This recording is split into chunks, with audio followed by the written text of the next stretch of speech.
Karena saya yakin pilihan saya Pak Ganjar sama Pak Mahfud itu bakalan menang. Kok bisa kalah ya? Udah gitu, kan nomor 3 lagi. Gila saya bilang. Bagaimana caranya Ganjar bisa melawan Pak Jokowi? Come on, dia ini kan nggak ada sebenarnya, kan dia dibesarkan Pak Jokowi. Rambutnya putih, kode-kode. Pemimpin yang mikirin rakyat itu kelihatan dari penampilannya, dari kerutan di wajahnya. Lihat juga, lihat rambutnya. Wah, kalau rambutnya putih semuanya, ini mikir rakyat ini. PDIP belum setuju loh. Terus suruh PSI bikin dukung Ganjar jadi presiden. Ngamuk PDIP. Apa-apaan sih ini, partai nggak jelas katanya gitu. Ini rekayasa dari mana nih pelajarannya? Saya kepingin juga belajar kayak gituan. Gila deh. Tapi kemudian tiba-tiba last minute Ganjar dipaksa oposan kepada Pak Jokowi. Come on Ganjar, dalam 10 tahun, 15 tahun ini kapan Anda pernah ngomong negatif tentang Pak Jokowi? Kapan? Nggak pernah. Even single word nggak pernah. Itu namanya orang udah mabuk. Apa namanya? Kalau di psikologi, aja guyu loh Mas Butet. Saya kan senimaniwati juga. Jadi namanya apa? Yang namanya itu megalomania. Nah, Gambar di mana? Seluruh Indonesia, bos. Projo, kasih kode, rambut putih. Wah, orang bilang Pak Jokowi akan bersama Ganjar. Tong, naik surveinya Ganjar. Ganjar sur, dia kira ini dia. Memang dia kan? Oh, enggak. Pak Jokowi. Bismillahirrahmanirrahim. Assalamualaikum warahmatullahi wabarakatuh. Kembali lagi bersama saya di channel Perisai Nusantara TV. Nah, anak-anak banteng, anak-anak abah wajib menonton video kali ini. Di mana dalam satu kesempatan Ibu Megawati dalam pidatonya menyatakan bahwa kok bisa Ganjar kalah dalam Pilpres 2024 kemarin. Dan yang lebih mengherankan Ibu Megawati karena perolehan suaranya hanya 16% dan berada di urutan terakhir. Nah, akibat dari pernyataan yang kemudian diungkapkan oleh Ibu Megawati Soekarno Putri kemudian membuat Fachri Hamzah naik pitam. Membuat Fachri Hamzah marah besar karena Fachri Hamzah meyakini bahwa elektabilitas ataupun survei dari Mas Ganjar Pranowo itu meningkat karena dia dikampanyekan oleh Bapak Presiden Joko Widodo di waktu itu. Karena dalam satu kesempatan juga Bapak Presiden Joko Widodo waktu itu mengatakan bahwa ketika ingin melihat pemimpin yang memikirkan rakyatnya, maka lihat dari kerutan wajahnya, lihat dari rambutnya. Kalau rambutnya putih semua, maka dia pasti memikirkan rakyat. Hal itu yang kemudian membuat survei Mas Ganjar Pranowo itu meningkat. Akan tetapi Ganjar Pranowo itu mengingkari bahwa elektabilitas surveinya naik berkat kerja kerasnya sendiri. Sehingga Fachri Hamzah menganggap bahwa Ganjar Pranowo dan Mahfud MD ini terjebak dalam satu lingkaran yang kemudian membuat mereka bungkam dan dipermalukan oleh partai pengusungnya.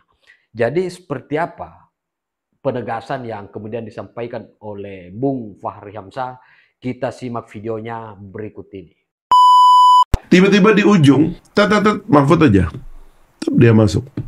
Dia nggak pernah bikin kalkulasi. Kenapa Ganjar melorot? Kenapa Pak Jokowi kemudian pecah dari Ganjar? Kan dia nggak bikin itu kan. Akhirnya, kenapa saya akhirnya jadi berbeda sama Pak Jokowi? Dia nggak pasang sikap dari awal.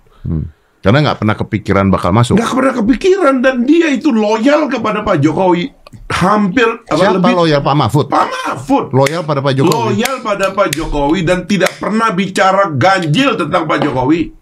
Semasa dia menjadi pejabat, dia adalah pembela Pak Jokowi habis-habisan. Tiba-tiba ngomongnya lain. Salahkan polisi, salahkan TNI, salah sistem semua.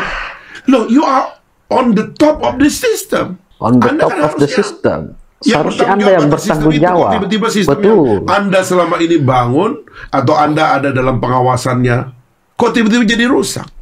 Nah, harus ada yang dipertahankan, harus ada yang disalahkan, harus begitu dong. Itulah rusak jadinya gitu loh. Nah, itu yang diganjil dilihat orang. Makanya akhirnya berhenti supaya bisa bebas bicara. Menjadi tidak konsisten. Tapi itu udah telat, bos. Harusnya dari awal, bos. Ya dari awal tuh dia niat maju. Kalau saya jadi Pak Mahfud ya, mohon maaf ya. Saya bilang Pak Jokowi, Pak terima kasih Pak. Atau diajak sama Ibu Mega. Bu Mega saya terima kasih. Saya merasa jabatan Menko Polkam ini adalah akhir buat saya karena ini tidak saya rencanakan dan karena itulah saya terima kasih. Saya nggak bisa dalam pertarungan lainnya. Apalagi kalau tiba-tiba di tengah jalan. Warga RT 24 RW 16 wajib dengar video ini. Bagaimana yang caranya mereka Ganjar mesti bisa diberi melawan Pak Jokowi? paham. Come on. Dia ini kan nggak ada sebenarnya, kan dia dibesarkan Pak Jokowi. Tapi kan Ganjar punya backup partai yang luar biasa. Iya, makanya itu tadi karena tangga ini nggak jelas. Rambutnya putih, kode-kode yang Iya, akan udah diangkat-angkat sama Pak Jokowi, saya tahu. PDIP belum setuju loh. Itu belum setuju. Ya? Belum setuju. Rambutnya putih, ya kan? Terus suruh PSI bikin dukung Ganjar jadi presiden. Ngamuk PDIP. Apa-apaan sini partai nggak jelas katanya gitu. Taruh sama si Yeni. Ngamuk orang. Gambar di mana? Seluruh Indonesia bos. Projo kasih kode rambut putih dalam sidang Projo. Wah, orang bilang Pak Jokowi akan bersama Ganjar. Tong naik surveinya Ganjar. Ganjar dia kira ini dia. Memang dia kan? Enggak. Pak Jokowi. Ya, maksudnya Pak Jokowi mau itu gabung dengan Pak Prabowo. Itu dia kan nggak ada sistemnya kan? Iya. Ya kan? Ini kan dia berada dalam satu situasi. Itu yang saya bilang ya. Partai politik kesalahan sistemnya adalah surrender dengan survei. Dalam sistem yang baik, kaderisasi, nominasi, survei, electability. Oke. Ini enggak, survei dulu, terus partai mengalah semua. Kamu, kader-kadermu ngalah ya, karena ini surveinya tinggi. It's wrong. Dalam demokrasi itu, kaderisasi, nominasi, ya, survei. jadi tangga itu tadi kan? Salah satu tangga itu. Nah, okay. Karena tangga itu harusnya diperbaiki, semua jadi korban. Pak Mahfud jadi korban, Ganjar dari korban, Anies jadi korban, Muhaimin jadi korban. Kenapa partai itu memilih Pak Mahfud? Kan pasti ada perhitungan positif dong, nggak mungkin dong. Ya, tapi kan spekulasi kan, seperti juga orang spekulasi seolah-olah karena Pak Prabowo milih Gibran kan. Tapi maksud saya kan kita bicara akhirnya Pak Mahfud dipenuhi oleh satu situasi di mana dia kena atau menjadi korban dari ketidakpastian yang dia izinkan berada dalam sistem politik. Kenapa Pak Mahfud mau? Ya itu yang saya nggak tahu gitu. Kalau saya jadi dia, saya akan bilang begitu. Cukup sudah Pak, saya sudah di sini. Silakan yang lain berkompetisi. Saya akan mengantarkan dan loyal kepada Pak Jokowi sampai akhir karena sudah 4 tahun saya bersama Pak Jokowi dan saya ikut membantu membuat sistem ini untuk Pak Jokowi dan saya akan tuntaskan 5 tahun bekerja. Habis itu saya akan ngajar. Misalnya kayak begitu. Tapi kemudian tiba-tiba last minute Ganjar dipaksa oposan kepada Pak Jokowi. Come on Ganjar. Dalam 10 tahun, 15 tahun ini kapan Anda pernah ngomong negatif tentang Pak Jokowi? Kapan? Nggak pernah. Even single word nggak pernah. Warga RT 24 RW 16 wajib dengar video ini. Apa yang disampaikan oleh Bung Fahri Hamzah saya kira cukup jelas bahwa Ibu Mega ini tidak perlu heran, tidak perlu mengatakan bahwa teori dari mana, ilmu dari mana, saya harus belajar.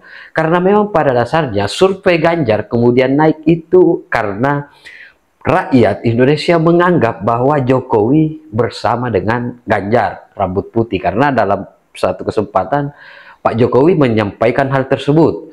Dan pertanyaannya, selama Ganjar dan Pak Mahfud MD, selama Bapak Jokowi menjadi presiden, kapan Mas Ganjar dan Pak Mahfud mengkritik, berbicara miring soal Pak Jokowi? Bahkan Pak Mahfud ini adalah orang yang getol melakukan pembelaan terhadap Bapak Joko Widodo. Akan tetapi di akhir masa jabatannya sebagai Menteri Hukum dan HAM, itu kemudian dia ditawari untuk menjadi calon wakil presiden Ganjar Pranowo, lalu kemudian meninggalkan Pak Jokowi, dan akhir-akhir ini Prof. Mahfud juga ternyata sibuk menyerang Bapak Presiden Joko Widodo. Jadi ini yang seharusnya mesti dievaluasi oleh Ibu Megawati, bahwa pada dasarnya Pak Jokowi tidak membutuhkan ataupun tidak dibesarkan oleh PDIP. Akan tetapi yang terjadi, Pak Jokowi lah yang kemudian membesarkan PDIP. Karena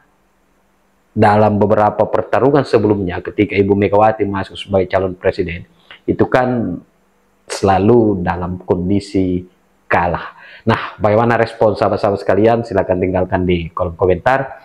Terima kasih. Wallahul muwaffiq ila aqwamit thoriq. Wassalamualaikum warahmatullahi wabarakatuh. Salam NKRI.